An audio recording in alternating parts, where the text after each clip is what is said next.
His knowledge of all things manufacturing is unbelievable. His passion for growing the workforce is undeniable. His story is inspiring. Drew Crow is a force of nature and a host on the Creators Lounge. The Creators Lounge is proud to welcome SME. Yo, IMTS. Yes, we are back, and listen, this is the interview that I've been looking forward to all month. I knew that I was going to be able to do this. I'm excited to be able to do this. I'm here with SME's Jeannine Kunz. Jeannine, thank you for joining us on the couch. How are you today? I'm great, and thank you. What a nice welcome. Thank you, Drew. Yeah, no, and we did not plan this, but we are color coordinated today. We're looking amazing. You're looking amazing. Good. We are doing it. Jeannine, for anybody that doesn't know, for anybody that is not a super fan of yours like I am, can you please tell them a little bit about your background and what got you to manufacturing, and then what you do here at SME? Sure, a little bit on how did I get here. I've been at SME. I'm our Chief Workforce Development Officer. That's what my day job is, outside of sitting here with you.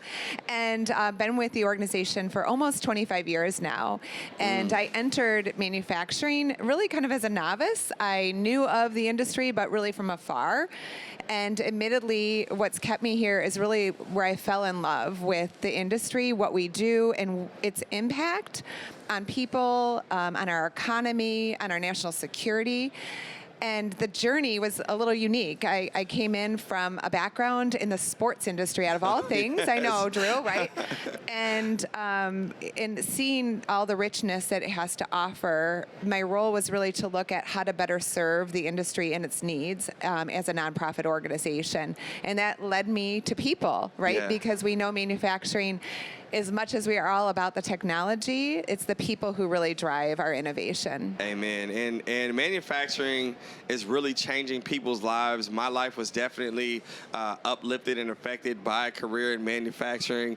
And you said that you are working in workforce. It's one of the biggest problems that manufacturers are facing today, not just in the United States, but globally. Can you tell me a little bit about some of the workforce stuff that SME had going on? And then we'll talk about some of the things that you guys are getting into and doing for the future.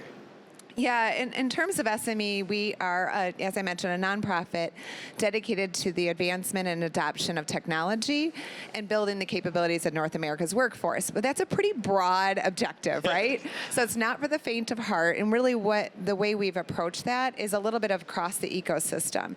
It is looking at not only those that are already employed and how to upskill them, but those that could become part of our industry. So all the way down into K through 12. As well as many like yourself who maybe has been sitting on the sidelines, if you will, not knowing what this hidden industry is all about, right? People who come to an event like IMTS get to see this incredible space of technology and innovation, and most just don't know it. Yes. So in terms of SME's approach, we really look at it from everything from the supply side of people to the demand side with our employers and how to bring them together as quickly, efficiently, and effectively as possible. I love that. And like you said, that is not only a big undertaking, but you all have decided to step up to the plate and do some of these things with a large organization that has such a global reach. How are you all so effectively at helping people right where they are? Yeah, it's interesting. We're in a unique position at SME. We are an international organization, but as I mentioned, our mission is North America's talent, right? We really focused and said we've got to get our own home, country here in order. And we know the depth of challenges that we're faced with related to workforce. So we have this kind of saying I like to do is just think nationally, but integrate and act and partner locally, right? In the various regions, there's such differences. Sometimes even in our own state of Michigan, which is our where we're headquartered, my home state, there's differences between the west side of the state, the upper peninsula of the state, and the Metro Detroit area.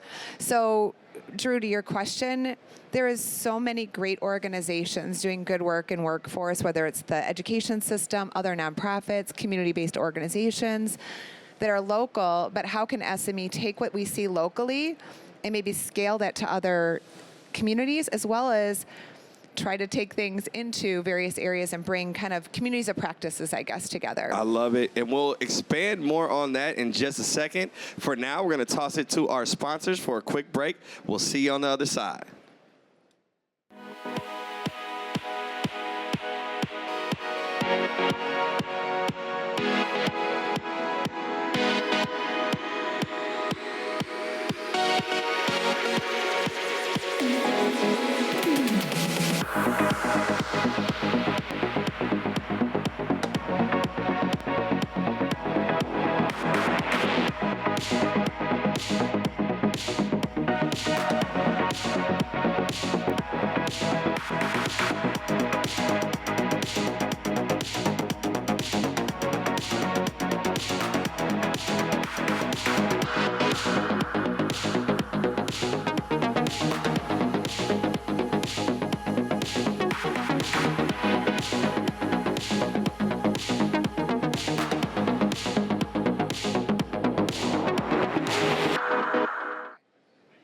And we are back from our break, and we were just talking about how SME likes to think nationally but act locally to get the strongest results and be the most impactful. Tell me a little bit more about how SME is helping employers, employees, manufacturers, and members get to where they need to go. Yeah, that's with this ever-changing environment of technology, right? We have things now happening with the Chips and Science Act, right? We have electrification, we have automation, additive, lots of great technologies. Our employers are faced every day, though, with KPIs about productivity, innovation, quality, safety, right? Things that are really important to our manufacturers.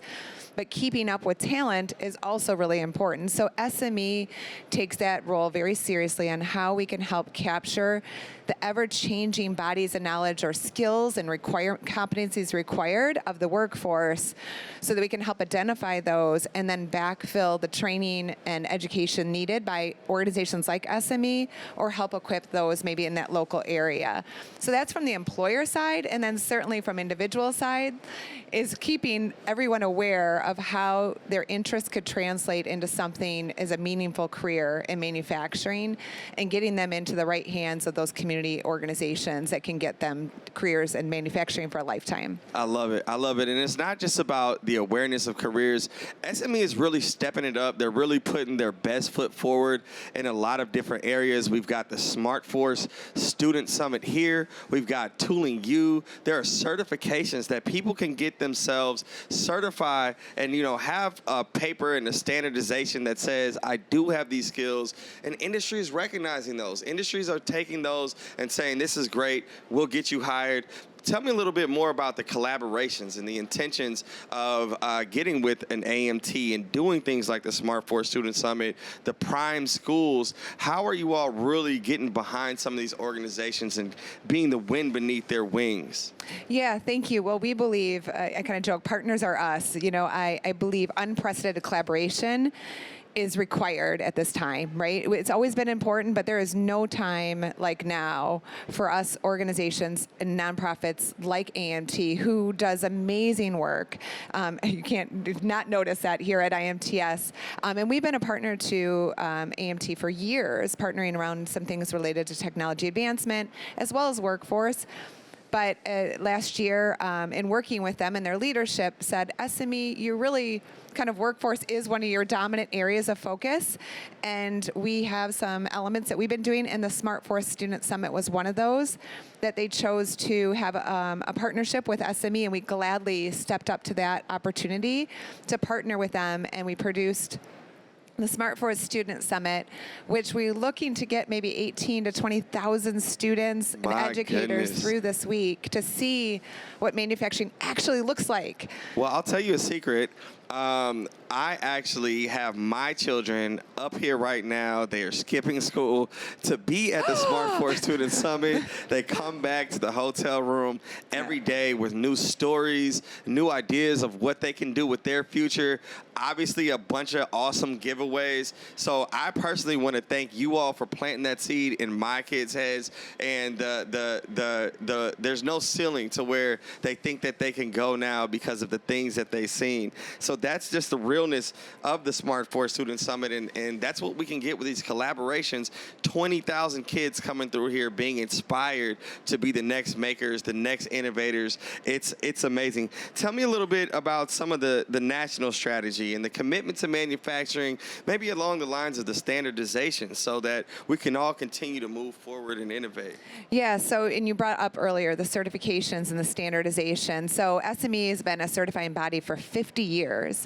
And we follow what's considered kind of the ISO standard, if you will, of certification, so that it is nationally portable, that it is a validation of the skills that are required for jobs, for real careers that people can go pursue. So those individuals have that portable national credential that allows them to navigate geographically or in different industries that recognize their knowledge and skills. And Yes. so those are in the areas all the way up through our engineering level, but our most recent certifications are in electrification, fundamentals of electrification, battery assembly. We have our certified manufacturing associate, which is like a learner's permit to get into manufacturing, so people have a doorway that can Yes. take them in many different directions. It's a wonderful bridge, and like you said, you can start with one certification, you can cert all the way up, continue putting time in, continue adding skills. We're going to take a quick second to talk to our sponsors on the break, and we'll be right back to learn more about SME. Welcome to the World According to. Join me, Peter Eelman, and Travis Egan of AMT while we travel across the U.S. and talk with leaders of the manufacturing technology industry. Meet these renowned visionaries in personal, up-close settings. Hear how their passion for manufacturing took root and has continued to fuel the ideas that shape our industry today and tomorrow. Watch now and hear how these leaders answer the question, The World According to, only on IMTS Plus.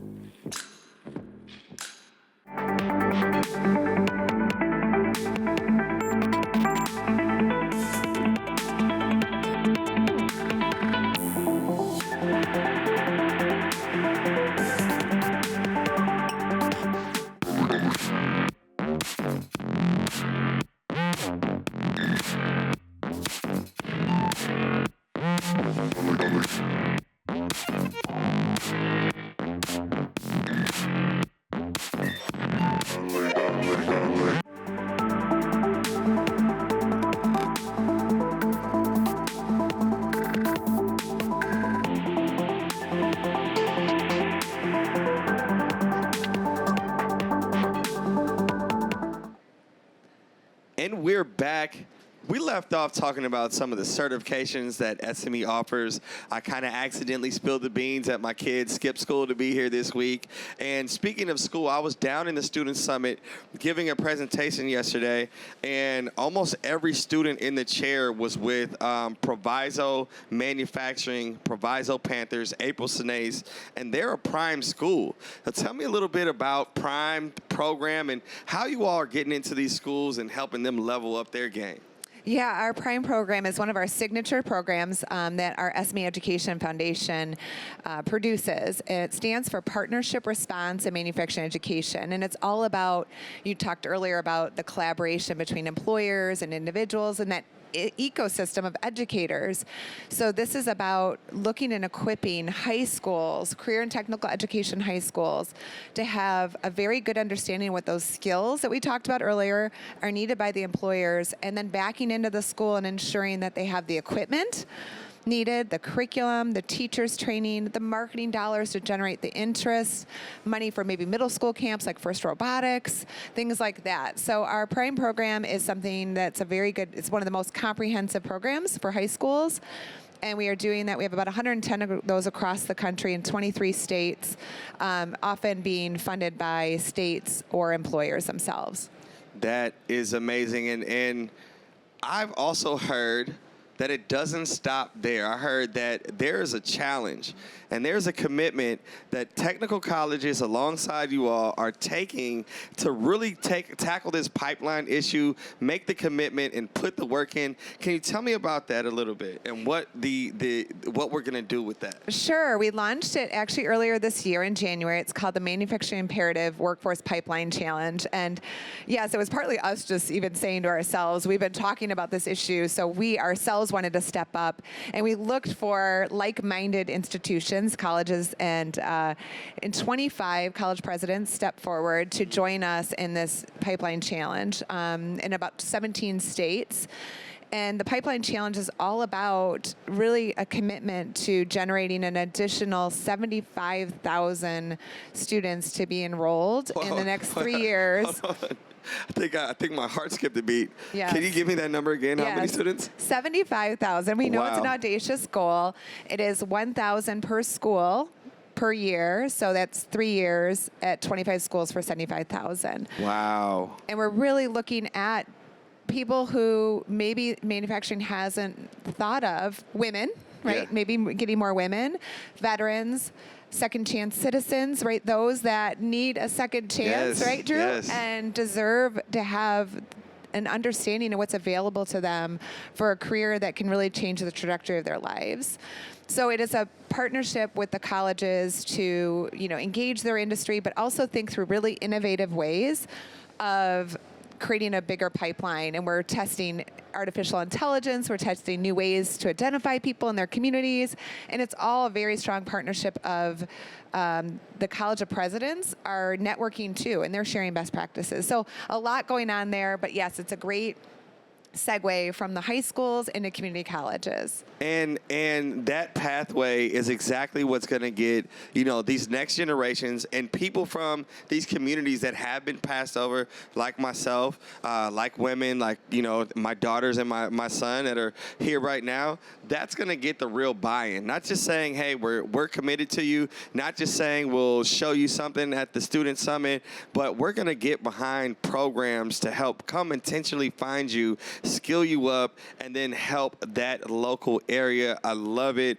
Tell me a little bit more about, how the faces of manufacturing is changing and what SME is doing to really embrace the change in the communities that are coming in as a result of some of this intentional work that you all have been committed to.